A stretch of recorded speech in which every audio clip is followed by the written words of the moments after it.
ফিরলাম বিরতির পর আর যে খবরে নজর রাখবো আবারও ট্রাম্পের ভালো বিলকে নিশানা মাস্কের।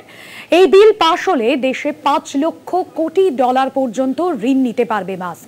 আমেরিকার ইতিহাসে এটাই সর্বোচ্চ ঋণের প্রকার।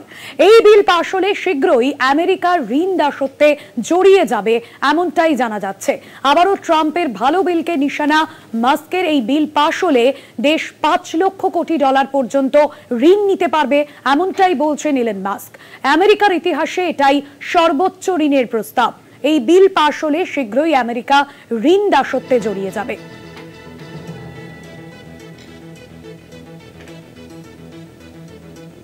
আবারও ট্রাম্পের ভালো বিলকে নিশানা মাস্কের।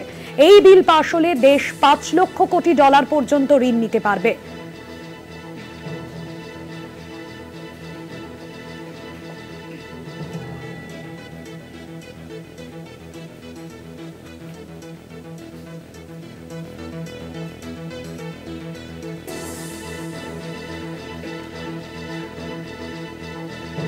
এই নিয়ে আরো বিস্তারিত জানবো। আমার সঙ্গে রয়েছেন নিউজরুম থেকে আমাদের পলিটিক্যাল এডিটর আশিস চট্টোপাধ্যায়। আশিস দা, এই বিষয়ে কি জানা যাচ্ছে? দেখো, একটি ফিনান্স বিলের মতো অনেকগুলো কর প্রস্তাব এবং ঋণ প্রস্তাব, ঋণ গ্রহণের ক্ষমতা বাড়ানোর প্রস্তাব সহ একটি বিল আমেরিকান সংসদে রয়েছে। রিপাবলিকানদের বিল। ট্রাম্পের ইচ্ছা মতো এই বিল বা প্রস্তাবিত আইনকে রচনা করা হয়েছে। এই বিল নিয়ে প্রথম থেকেই ইলন মাস্ক দারুণ বিরোধিতার সুর তুলেছেন এবং মূলত বলা যেতে পারে এই বিলকে কেন্দ্র করেই তাঁর সঙ্গে ট্রাম্পের যে সম্পর্ক সেই সম্পর্ক শেষ হয়ে গিয়েছে। মাঝে কিছুদিন ট্রাম্পের বিরুদ্ধে খানিকটা চুপচাপ ছিলেন মাস্ক, আবার তিনি এক বিস্ফোরক মন্তব্য করেছেন। মন্তব্যটা কিন্তু একেবারেই উড়িয়ে দেওয়ার মতো নয়। যদিও বিলের মূল বয়ান আমরা দেখিনি, কিন্তু মাস্কের কথা যদি সত্যি হয় তাহলে আমেরিকায় ঋণ নেওয়ার যে ঊর্ধ্বসীমা সেই ঊর্ধ্বসীমা বিপুলভাবে বাড়িয়ে 5 লক্ষ কোটি ডলার করবার প্রস্তাব এই বিলে রয়েছে।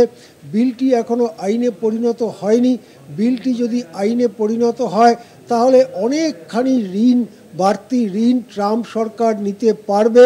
আসলে ট্রাম্প সরকার দারুণ অর্থ সংকটে ভুগছে এবং সেই কারণেই বিশ্বের বিভিন্ন জায়গায় তারা যে সহায়তা দিত কিছু সেবামূলক কাজে, চিকিৎসার জন্য, রোগের বিরুদ্ধে অভিযানে, টিকা প্রদানের জন্য, নানান যে জলবায়ু পরিবর্তনের ব্যাপারে তারা যে চাঁদা দিত, টাকা দিত, সেই সব টাকা ইতিমধ্যেই অনেকখানি কমিয়ে ফেলেছে। ওই মাস্ককে কাজে লাগিয়েই ট্রাম্প হাজার হাজার কর্মচারীকে ছাঁটাই করে ফেলেছেন আমেরিকা সরকার থেকে। এতৎ সত্ত্বেও ট্রাম্পকে মুহুর্মুহু ঋণ নিতে হচ্ছে। এখন এই ঋণ নেওয়ার ব্যাপারে একটা ঊর্ধ্বসীমা রয়েছে যে এর বেশি ঋণ আমেরিকার সরকার করতে পারবে না। এই ঊর্ধ্বসীমাটা ট্রাম্পের হাত পা বেঁধে রেখেছে। এই ঊর্ধ্বসীমাটাকে বাড়াবার জন্যই এই নতুন বিলে সেই কথা বলা হয়েছে যে 5 লক্ষ কোটি ডলার পর্যন্ত ঋণ নিতে পারবে। এখন এই পরিমাণ ঋণ নিলে বা ঋণ নিয়েই যেতে থাকলে আমেরিকা তার কি ফলাফল ফলতে পারে? প্রথমত, ঋণ কিভাবে নেবে? আমেরিকার সরকার বন্ড ইস্যু করে, বন্ড বিক্রি করে ঋণ নিতে পারে, কিন্তু সেই বন্ডের বাজারে ইতিমধ্যেই মন্দা। দ্বিতীয়ত, ডলার, তার ওপরে যে ভরসা ছিল লগ্নিকারীদের, সেই ভরসা গত কয়েক মাসে বিপুলভাবে কমেছে।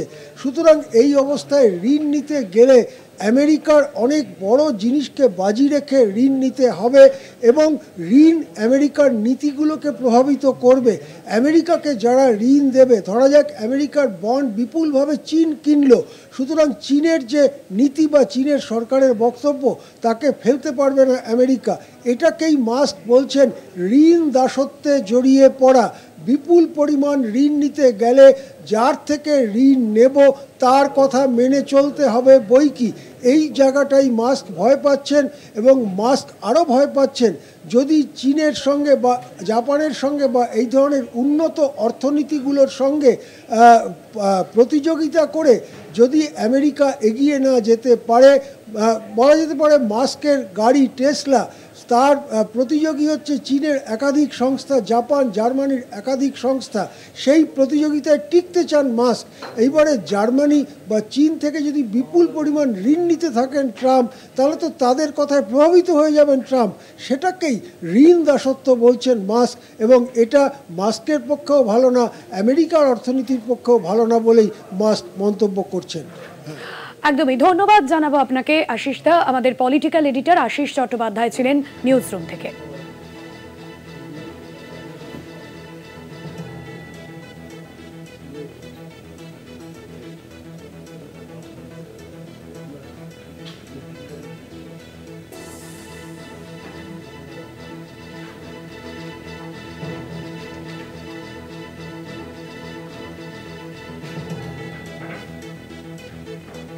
এই বিল পাশ হলে আমেরিকার ঋণ দাসত্বে জড়িয়ে যাবে এমনটাই জানা যাচ্ছে, এবং যে বিষয় আবারও ট্রাম্পের ভালো বিলকে নিশানা ইলন মাস্কের।